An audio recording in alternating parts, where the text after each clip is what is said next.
It's going to be kind of hard. Can I pray real quick? Yeah.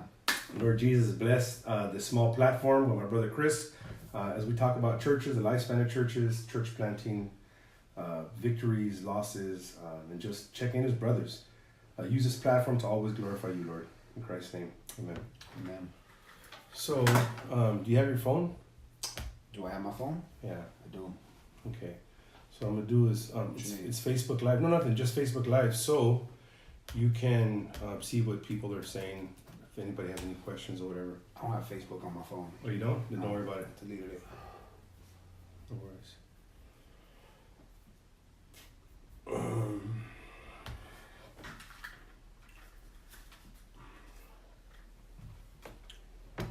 You good? You ready? Let's roll. All right, and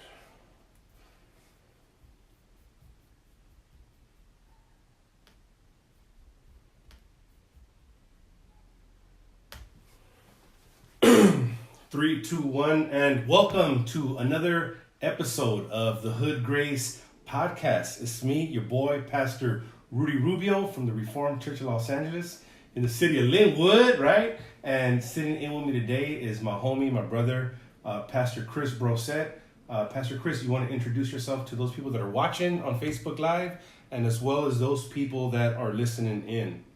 What's going on? How are you? That sounded like that sounded what like you want me to say? That was bad, bro. That was bad. You're the podcast genius. I just want you to introduce. Dope introduction. Yeah, just introduce yourself. Who are you? Yeah. What are you doing? What have you been doing? Like just somebody besides Kris Brossett that a handsome face is sitting across from you right now. You know what I mean? I thought you were saying that my face was handsome. No. Thank you for that. Yeah, no. I'm not a liar either, but I'm a Christian, so I gotta make sure I keep it real. I'll tell you what I know. I'll tell you what I know about him. Then I'll let him elaborate a little bit more. But Kris Brossett is somebody whose name kept coming up. The name Kris Brossett kept coming up in a good way. When we were, doing Christianity the way we are in our circles of Reformed folks, certain names keep coming up. People that are doing good ministry.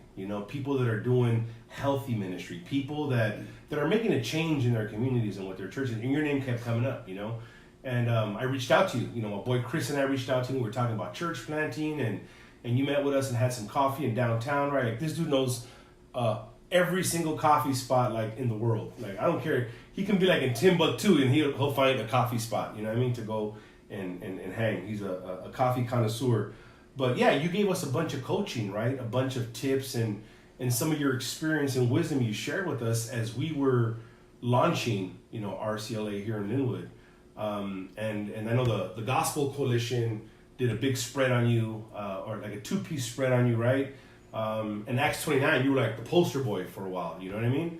And it wasn't on the wanted poster. It was just like, hey, this is Kris Brossett of Refuge LA. But I'll let you share a little bit more about what that was like, what ministry looked like for you, where you're at right now, and what's next. And then we'll get into some of the topics that we want to talk about. So if you're listening today, one of the things we want to talk about, I posted last week about churches and lifespans, right?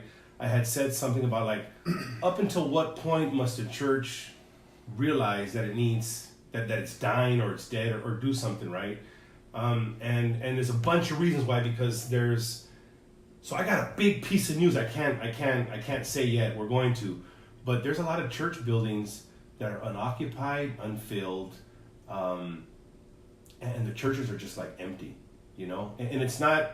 I'm not saying here in Linwood, like all over the place, in the Midwest, in the South, like all over the place. So I posted that, and there was like over 100 responses and comments. So you can share why, one of the main reasons why I wanted to talk to you about this today, as you tell your story, right? And then just get into it, like what we think and what we know about based on the circles that we run into in our experience.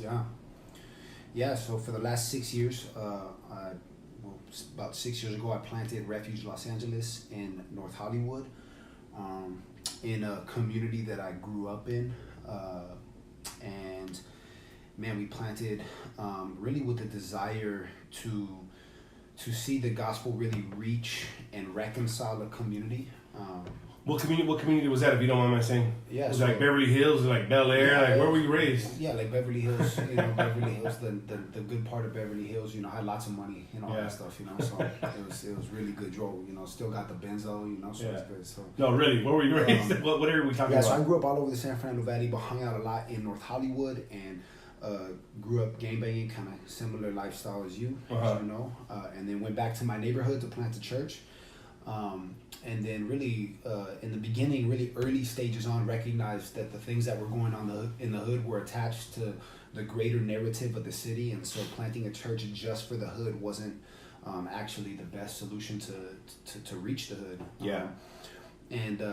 Man, I think really in the 6 years planted, definitely got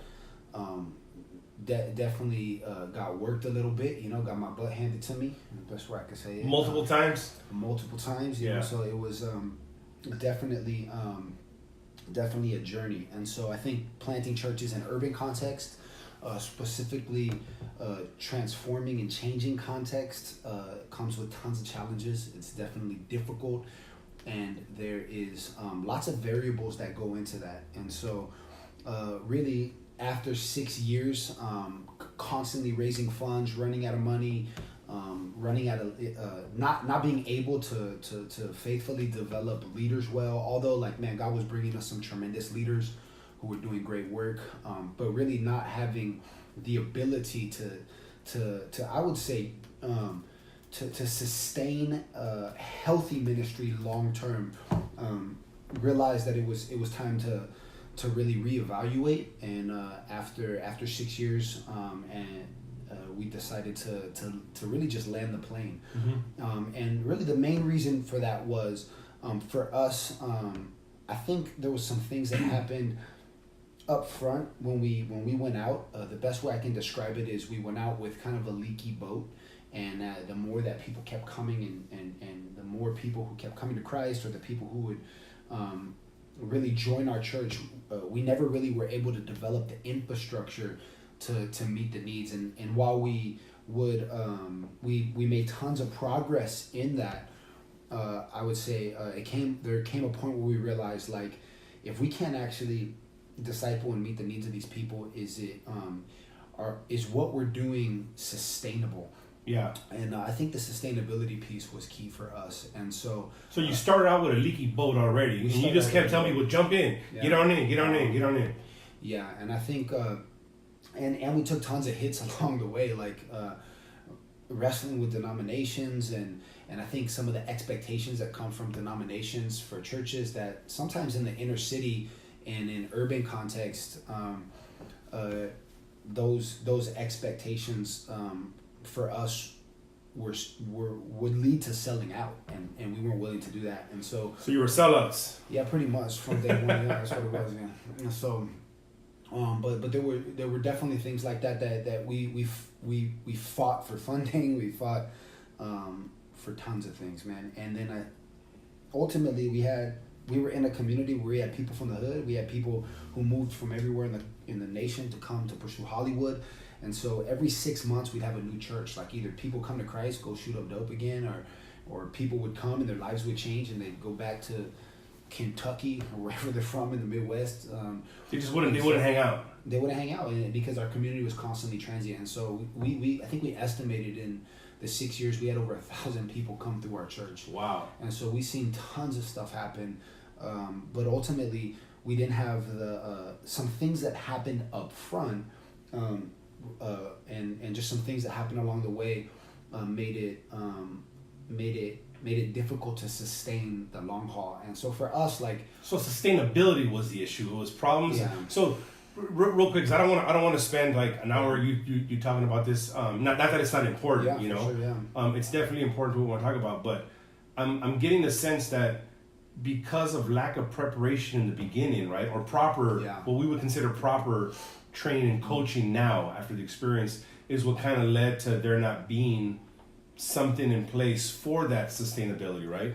Yeah, I think there's a lot of with church planting right now. I think church planting is geared largely towards thriving communities in either gentrifying neighborhoods really popular neighborhoods or the suburbs, and so a lot of the resources and a lot of the church planting strategies and the coaching lends toward communities unlike the community that we are part of, and so I think there just hasn't, up until maybe this last few years, there hasn't been a lot of thought or a lot of resources available to communities kind of like the ones that we're planting in, and so that lends towards lack of preparation and just tons of difficulty along the way.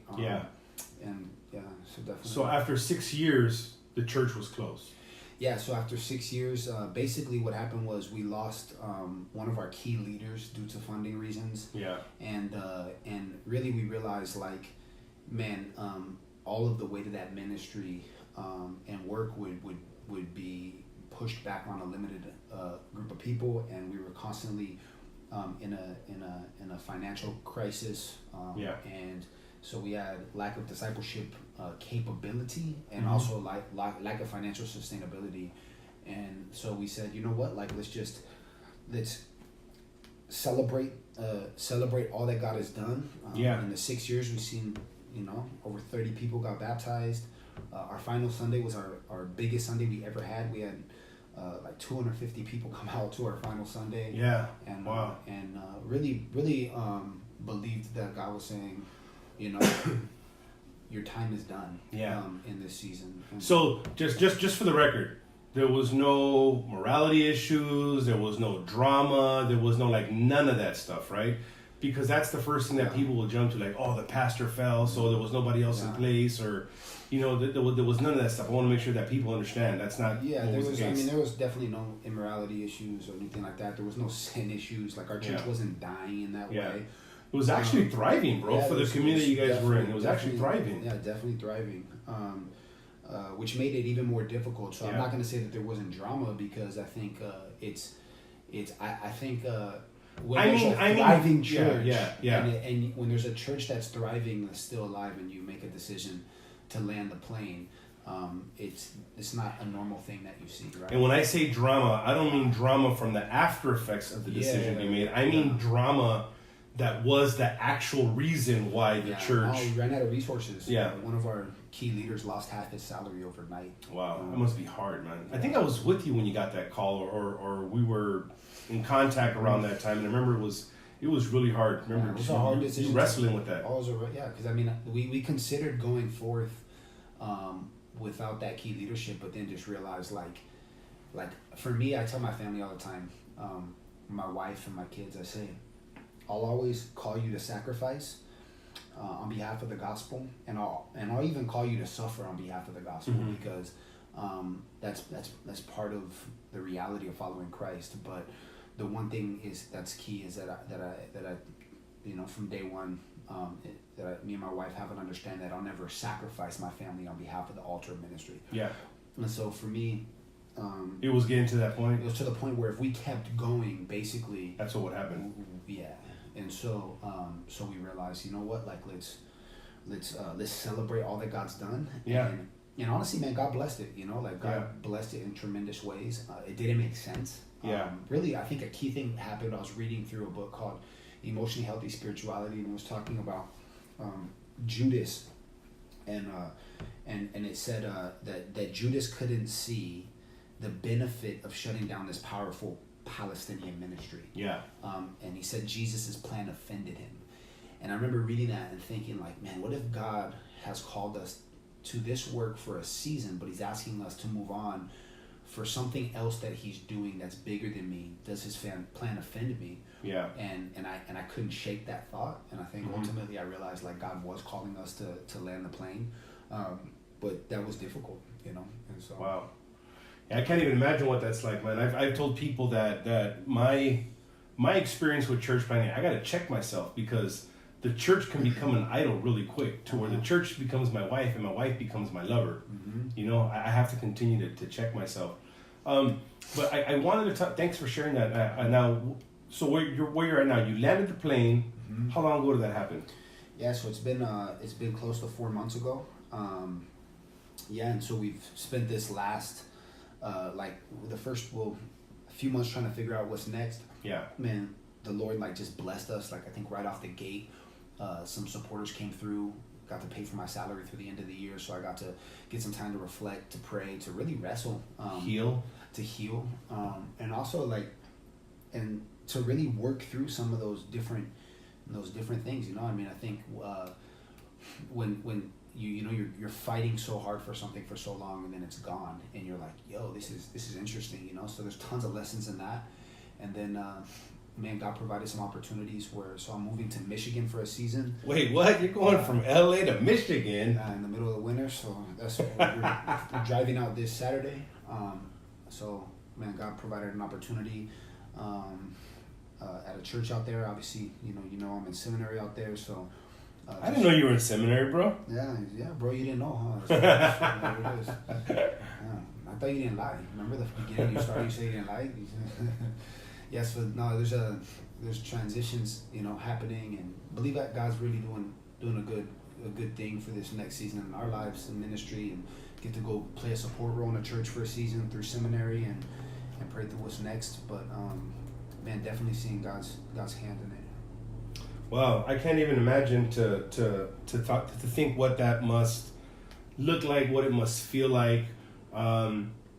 So as you guys get your heads wrapped around that, I want to give a quick shout out to Richard Sperling. Richard Sperling is one of our podcast sponsors because we got bills to pay. Richard Sperling is with Keller Williams. He is a real estate agent handling homes for sale here in Linwood, Compton, and other areas. His number is 562-208-5662. 562-208-5662. Richard Sperling with Keller Williams. I also want to give a shout out to, you know, the homie Jack Berry? Mm-hmm. So Jack Berry, they have a podcast. It's called Brothers of Ash. So one podcast is going to support another podcast. Is that dope or what, dude? That's pretty. You know what I mean? One podcast is going to support another podcast. They're offering biblical manhood and fellowship from a Reformed Baptist perspective, right? And that's all I'll say on that. They want everybody to know that they love cigars and they love the Lord Jesus, and they get together and they smoke dope cigars and talk dope conversations about theology. They tackle modern issues going on in the church while enjoying good and fine cigars. Look for them on iTunes or anywhere you listen to podcasts by looking up Brothers of Ash. Okay, those are plugs for our sponsors. For those of you guys that are watching us on Facebook Live right now, or if you have any questions, I want you guys to feel free to just chime in and type up a couple of questions for what we're talking about. Because when I posted on this not too long ago, Kris, a whole bunch of people were like, there was like over 100 like posts and replies and comments, and there was some really good conversations. And what I want to talk today is about the lifespan of a church. You know, like you guys landed a plane called Refuge LA in a way that if anybody would ever have to even contemplate doing it, like, yo, these dudes did it right. Like that's how you do it right there. You know what I mean? There was no morality issues. There was no like drama to cause the church to close. Like you came, and it wasn't a decision you made, right? Like you on your own. No, I mean, we made it as elders. We had outside counsel. Mm-hmm. We made it as elders. I think if actually it was up to me, I would have tried to like. You would have fought for it. I would have fought for it and went at it, but my elder team shot me down, and so I submitted to the process. You know? So God spoke to you through your elders. Yeah. Because they all saw the same thing. Because from what I've heard from you, since you closed the church, like God's hand has been upon what you're doing, right? It's been very clear and evident where you need to go and what you need. Could there be any misunderstanding God's indication of where you to go, Kris? No, right? It's insane. It's insane. I mean, that doesn't mean it doesn't.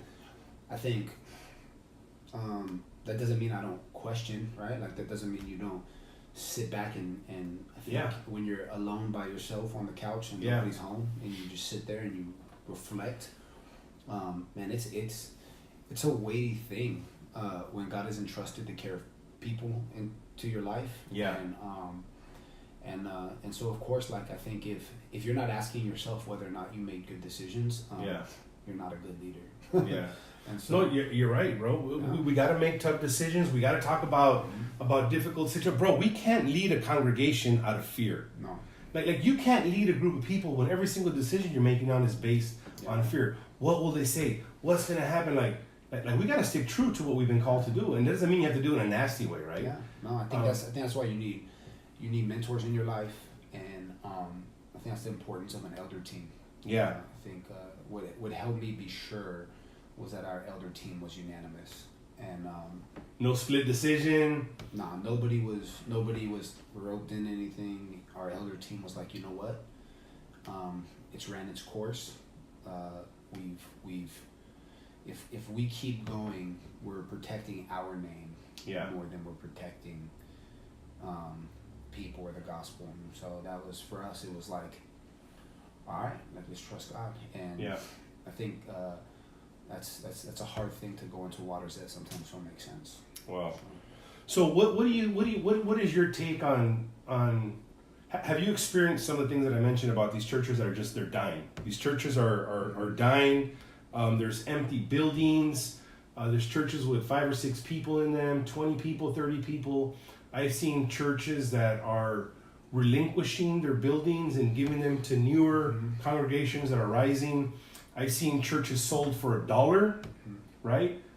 Because the churches realized that their ministry was over, you know?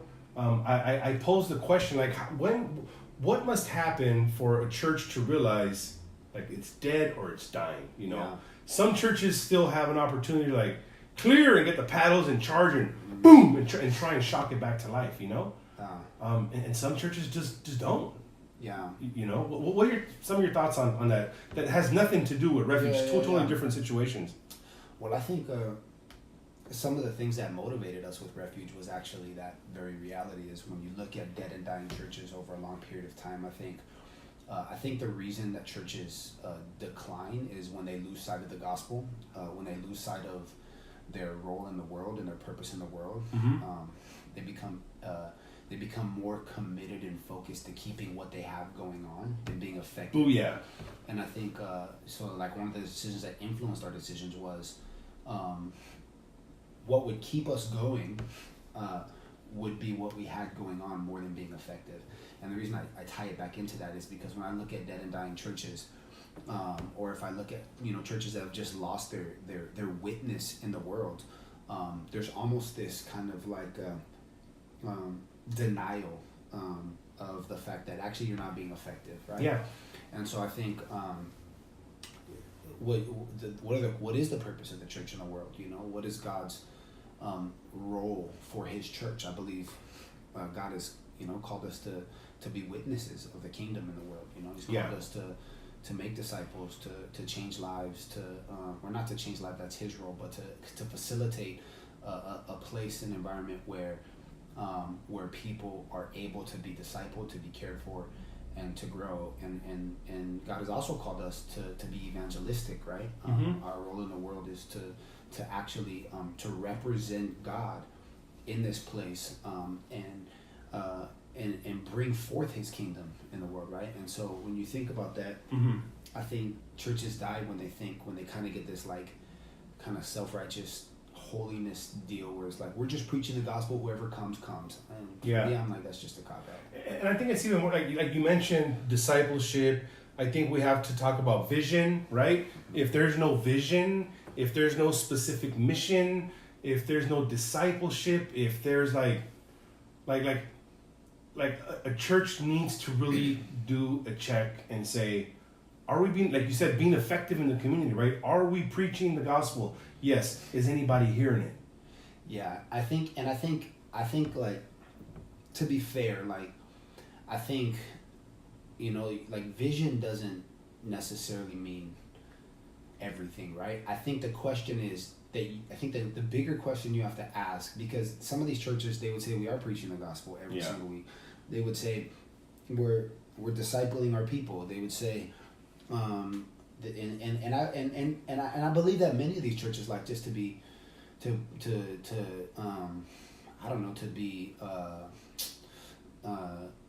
relevant. No, just I'm saying. No, for me, I'm saying to be gracious and to offer some some generosity with the conversation is that I think many people have good motives, and I think on the other end of the spectrum, what you have is, I think a lot of pastors are held captive to kind of Western culture, cultural values, and so you have this kind of success driven model that some of these dying and dead churches are kind of like repulsed by, and they're threatened by. I don't even think it's that they're. I mean, there's a lot of unhealth by that success driven model, right? There's a lot of unhealth in it, and I think some of these other churches are like, we're like that's not biblical either, right? And so what they're doing is saying we're just going to keep preaching the gospel. We're just going to keep preaching the gospel, and oftentimes,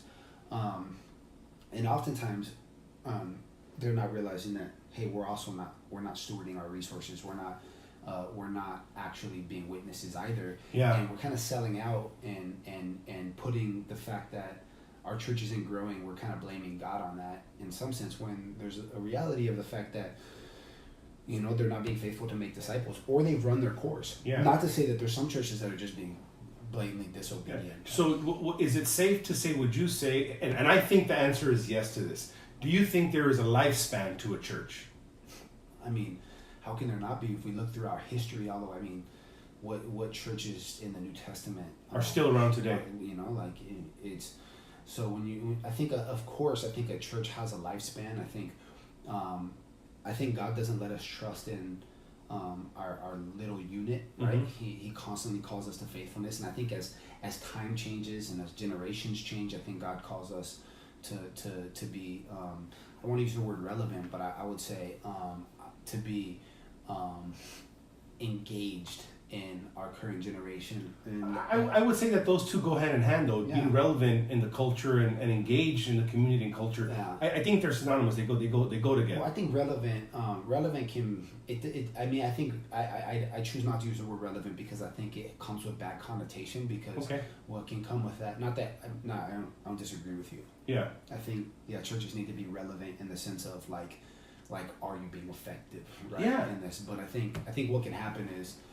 That very word, like relevant, a church that's been around 50, 60 years, who's never seen a visitor come in the last 10 years, they would say, they would kind of use this idea of like, we don't want to be relevant for the sake of relevance, right? And sometimes, man, it's coming out of wounds. Sometimes it's coming out. I agree. But I think the bigger issue is this: is like, are we actually being effective at doing what God's asked us to do in the world? And I think, honestly, if we're honest, if we go even beyond that, I think there's a large disagreement on what the role of the church is in the world. And so sometimes it's, let's just preach the gospel. You know, like, where I don't think the role of the church is to just preach the gospel. I would agree with you on that. Yeah. There's people that are of the opinion that if you just stand there in the pulpit and just preach the gospel every Sunday, that people will come. So yes, I amen that, and I agree that, but it's not just preach the gospel. Jesus didn't just preach the gospel. Jesus healed people and fed people and had relationships and conversations with people. And if there was a coffee shop, he might have had coffee with them. You know what I'm saying? Like he had relationship with people, He went out looking for people. He didn't wait for people just to come to him, right? Yeah, and I think a big issue is like when, let's identify what the gospel actually is, right? If the gospel is just about justification, and my job is just to preach to you that if you, it's only through Christ alone that you won't go to hell, right? If that's the extent of my gospel. Okay, I'm saved. I'm saved. But are you alive? And all you're preaching, but I think the elements is like, man, God is restoring, redeeming, renewing all things to Himself, and He's called us to be a part of that, and to enact that in the world on the basis of our justification by faith alone and grace alone, right? Yeah. So I think some of those elements get lost in the fact of what the role of the church is in the world, which then lends to, I would say, what I would call at times lack of faithfulness, right? Or lack of, let me not use the word faithfulness. Lack of faithfulness in what way? Stewardship. Okay. I think stewardship's a better issue, right? Like, in stewardship, we're not just talking about money. No, of course not. Okay. I think there's tons of areas when you talk about, and some of these new church plants, man, they need some old people in them, man. We need some old that's mature. No, we need some old people. Like, we some people who are old, like experience. But I concede, right? Because just because you're old doesn't mean you're mature. So, yes. No, or have the right experience to contribute, or even willing to, to share. Mm-hmm. So we had. Now I'm gonna say this. He's not on social media, but yesterday, Sunday, it was like a bittersweet time. There's a brother, a white older brother from our church, who is a street preacher, and he's traveled all over the country. Street preaching. God directs him to go somewhere, and he'll go. And he found us on the internet. Like, he went on the internet when he came to this area. He was staying in Long Beach, preaching in Compton. A white dude from the South preaching in Spanish in Compton. Went on the internet, looked for Reformed churches in the area, and booyah, there we go. And he was with us for over a year, and we love the dude to death. We're like faithful out there street preaching 3 to 4 times a week, And he brought a lot of wisdom. He was older, I don't know if somebody else, just because they're older, like you said, necessarily has that wisdom or experience or background. But bro, he changed the way our church functions. Like there were people crying yesterday when we prayed him out because he's leaving this week, But yes, I agree 100%, and that's why we use the hashtag multi-generational, because we have more mature saints at the church, and we need them. We need them. So if any of y'all are listening right now, I didn't say old, I said mature saints. This dude said old, not me. It's all good. No shame.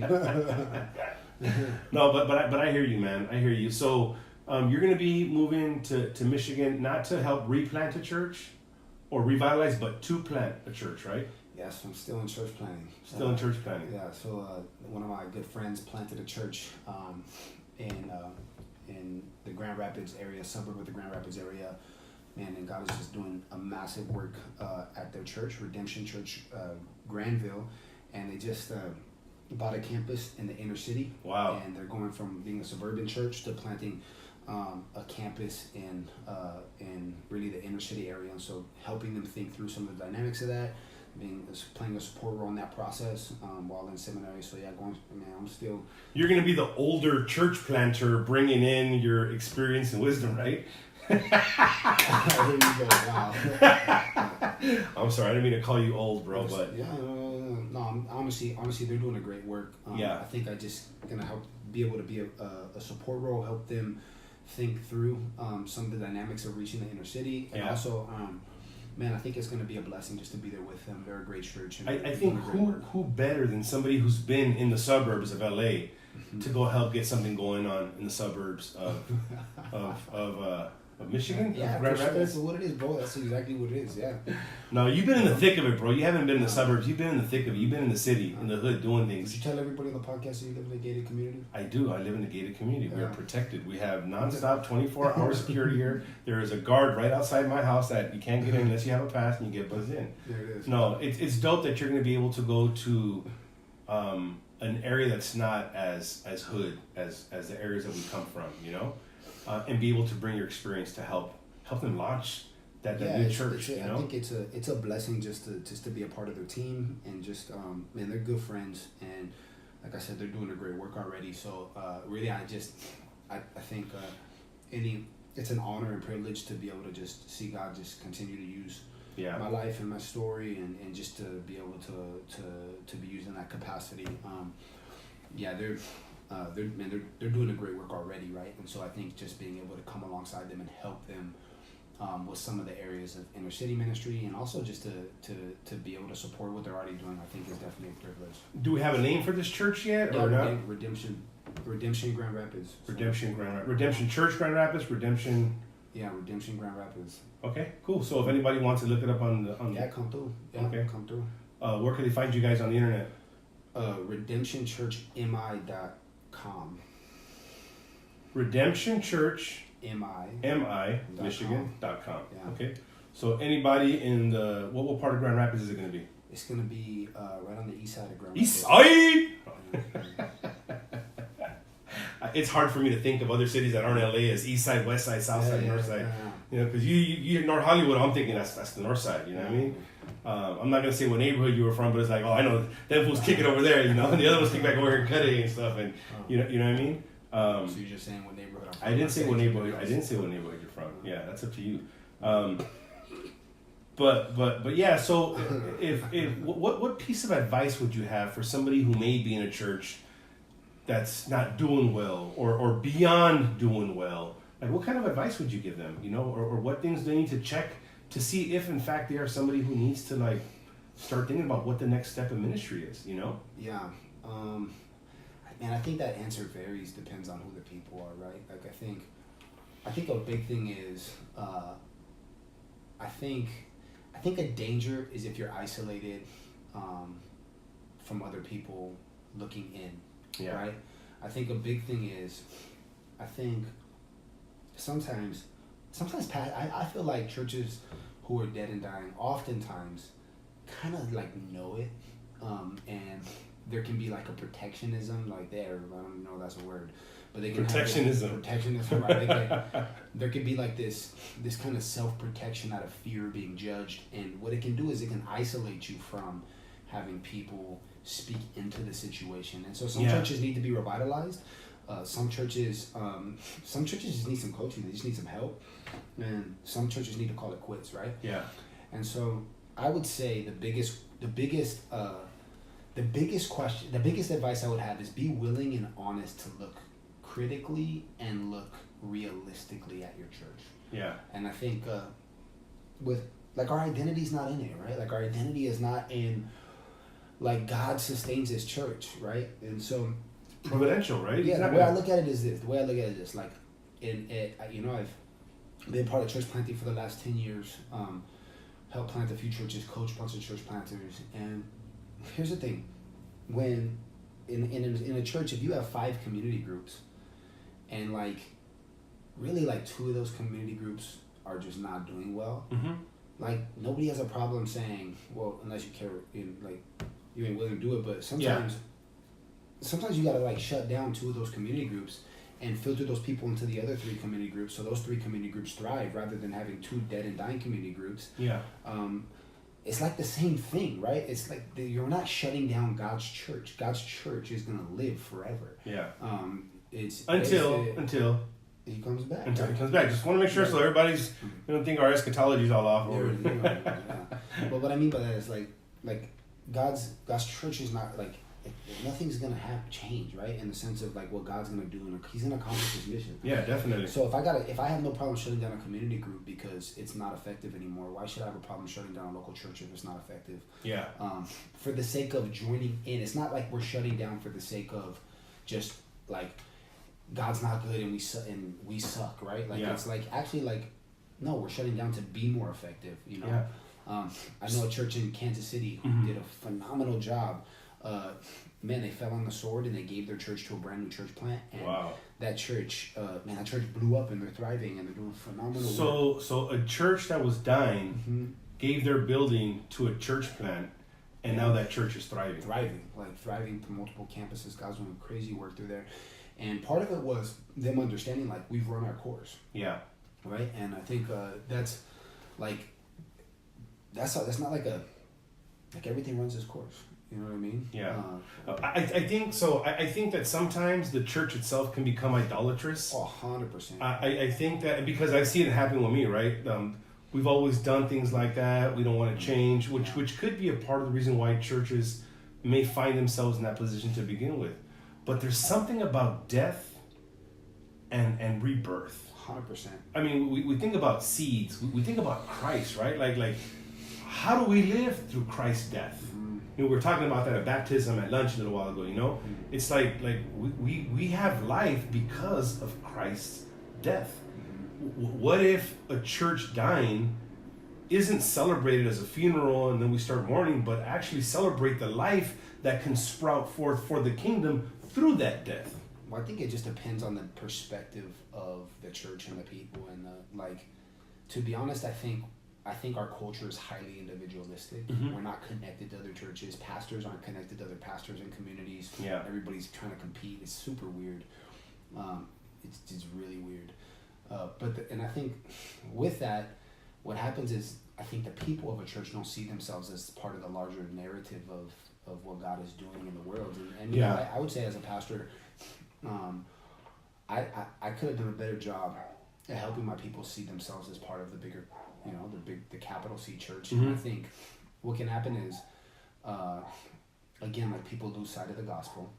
They lose sight of their purpose in the world, and they become insular and isolated, and they focus on what they got going on more than what's their role in the world. And I think there's a lot of churches that do that, where they're on... And that's not just, and I just want to say, that's not a church just with 20 people. There's 2,000, 3,000, 10,000 member churches that are dead. Yes. And they're not even dying, they're dead. They're right? dead. So it's not. So it's like they're on autopilot, right? Like everything just runs. Like every Monday we have this ministry, every Tuesday we have this ministry, every Wednesday, but it's like the church isn't being effective in the community. Yeah. You have a bunch of people that come and gather on Sundays, right? Yeah. But is the church alive? Like is I like to think of it like, is the blood of Christ like spiritually pumping through their veins as they do ministry, or is it all just become mundane? Yeah, I think another thing too to recognize is like, I think some of our metrics to judge that can be off. And I think a big question we need to ask is, what is God asking us to do, right? Because it could be that God's not asking people to shut down. It could be that God's not asking them to, what is God asking, and I think that's the bigger question is, what does it mean to be faithful to what God is asking us to do in the world? And I think a big problem is we lose sight of that, and everything gets focused on numbers and metrics and all these different things. I think the question is a church being faithful, and is God asking it to continue? Those are just questions that we don't ask, right? Yeah. And I think people are afraid to ask. Because they know the answer. Yeah, and I mean, when it was time for us, when we recognized Refuge ran its lifespan, and like, how confusing that was on the final Sunday when you have like 250 people show up, like, and you're like, man, like, did I fail? But how does this happen? Or do I like? And the question is, like my righteousness and my justification doesn't come in my ability to plant a church. Like Jesus will plant a church. Like He is planting this church. And he will plant this church. It's all his, right? Like, so I just need to be faithful with what he asked me to do, because I'm nothing special, right? I'm just doing what if that was the end of my ministry, whatever. Like, if we need to do what God asks us to do when he asks us every time, and I think people are terribly afraid to feel as it, because look, you like, there's haters, right? Like, people woof, people got stuff to say, there's critics, right? And you can't escape people saying you failed, or you screwed up, or being suspicious of you, like, well, you must have done something, like, and if you're not rooted in the gospel, those things will eat you alive. Yeah. If you live for their praise, you'll die by their criticism. Yeah, because we're so busy trying to hit these success markers that other places have established. And I don't care if you got a church of 20 people; those people are being discipled, and then the following week, or the year, they go from 20 to 25. You know what I'm saying? They're doing it, so it's just And I think we live in a culture, church planting worlds, church planting circles, denominations. We promote what American Western culture would say that's success. Yeah. And I think it causes people to feel like, well, if I'm not that, I suck. And I think. It's just we're just asking the wrong questions, and I think the biggest question you got to ask is, what does it mean to be faithful? What does it mean to what does it mean to be healthy, to be faithful? If really, like, it's not up to me, right? I need to position myself in the place where I can do what God's asking me to do from a healthy position and a healthy standpoint, and let God do the rest. And those are just the questions that we need to ask when it comes down to the day. So I hear you saying we got to get real. We got to ask ourselves these difficult questions and be open and willing to hear what God has to say, because we may not be asking those questions because we already know what the answer is, right? And we need to let other people ask questions of us. Yeah, definitely. That's a big one too. Definitely. And any closing thoughts? I know you got it's your little boy's birthday today. Wish him a happy birthday. What's his name? Vincent. So if y'all are watching this right now or hearing this, wish little Vincent happy birthday. Pray for the young man. He's going to go to Magic Mountain. Don't tell him it's a secret, right? It's a surprise. It's not a secret. Oh, it's not a surprise? You just be making stuff up as you go. Oh, man, bro. That makes it all interesting. Yeah, man. So what? Pray for him that he would have fun, that the whole family would have fun before it closes, and that the little, how old is he turning? 9 years old. Yeah. Man, I'm glad I don't have 9-year-olds anymore. But I got grandkids that are 4 months old, you know? Hey, well, Kris, thank you. So you're the one who's old. I am the one that's older. I am older. Got you. Yeah. Older. Not just leave it there. Kris, thank you so much, man, for taking time to come and hang out. Look, it's already been 45 minutes, bro. You know, not even trying to. Just, we could talk about this stuff all day, man. I love you. I respect you. I'm really grateful for where God's taking you next, for your obedience and modeling what it's like to make tough decisions for the kingdom. Like you said, I like what you said about the agreement you have with your wife. Like, you're going to call them to sacrifice. You're going to call them to be challenged, but you won't sacrifice your family on the altar of ministry. And praise God for that, because I think many of us may not make the official sacrifice, but boy, we're always walking up to that altar with our family, ready to lay them out. You know what I mean? Yep. In the name of Christ, like if we're doing something good for Him, you know, which is totally wrong. But thanks, bro. Have fun. And any last minute comments you want to say, or any parting words of wisdom you want to give? No. Guys, he's usually not like this. He's usually pretty funny off camera, but he's intimidated right now. But hey, thanks for listening in. Thanks for checking us out. Pray for my brother Kris and the Brossett family as they start making a transition next weekend, right? Yeah, we drive out Saturday morning. Well, may God give you safe travels, that you arrive to your destination on time, with no mechanical problems, no flat tires, just a coverage of protection all over you guys. And that you meet your time markers the way you intend for them to be. Thank you. All right? All right. Once again, if you have any questions regarding the purchase of a home in this area, I would encourage you to call Richard Sperling. You can get a hold of him at 562-208-5662. That's Richard Sperling at Keller Williams, 562-208-5662. And if you're interested in cigars, if you're interested in talking about issues from a Reformed Baptist perspective, please look up my homie Jack Berry and the Brothers of Ash. It's a podcast you can find on iTunes or anywhere else you get your podcasts. Brothers of Ash, talking about good theological topics in the real world while smoking fine cigars. If you're looking for a church in Grand Rapids, look up Redemption, Michigan. It's Redemption MI. Redemption Church MI. RedemptionChurchMI.com. Yes. Right? And if you're in the Compton, Linwood, Watts area, come join us on Sunday at 12 noon here in the city of Linwood, the Reformed Church of Los Angeles. Just make sure you get up and you go to church. For now, this is the Hood Grace Podcast. Peace. 45 minutes, bro. Wow. You have listeners? No, just like 2 people. No, I'm just kidding.